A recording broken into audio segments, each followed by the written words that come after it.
Hello friends, welcome to my YouTube channel story with Pulak. आज जो कहानी हम आपको सुनाने जा रहे हैं, कहानी का शीर्षक है तपस्वी की परीक्षा। चलिए देर न करते हुए हम कहानी को शुरू करते हैं। गंगा नदी के किनारे एक तपस्वी रहते थे। एक दिन जब वह नदी से स्नान कर बाहर आए तो उन्होंने देखा कि नदी के जल में कमल के फूल पर एक बहुत ही छोटा नवजात बच्चा रो रहा था। उन्होंने तत्काल उस बच्चे को अपना लिया और उसे घर ले आए। कुछ दिनों बाद जब वो बच्चा थोड़ा बड़ा होने लगा तो तपस्वी ने उसका नामकरण किया और उसका नाम इसी संग रखा। वह सन्यासी पुत्र भी पिता के संरक्षण में एक महान तपस्वी बनने लगा।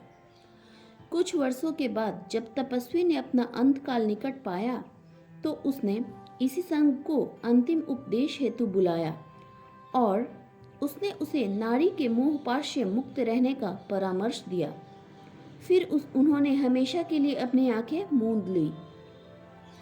कालांतर में इसी संघ एक महान सन्यासी के रूप में मान्य होने लगे, जिससे शक्र को देवलोक हिलता हुआ प्रतीत हुआ। जैसे हम लोगों के राजा इंद्र होते हैं, वैसे ही इंद्र को शक्र भी कहा जाता है। अतः इस संघ को सन्यासी पद से भ्रष्ट करने के लिए शक्र ने अलम्बुसा नाम की एक अति सुंदर अप्सरा को पृथ्वी पर भेजा।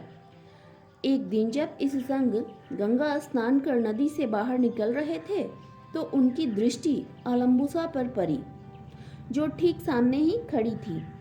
उसके रूप सौंदर्य के जादू से इसी संग अपना होश खो बैठे। अलम्बुसा तब उसे इशारों से खींचती हुई कुटिया में ले गई। तब से वो 3 वर्षों तक अलम्बुसा के आलिंगन में बंधे रहे।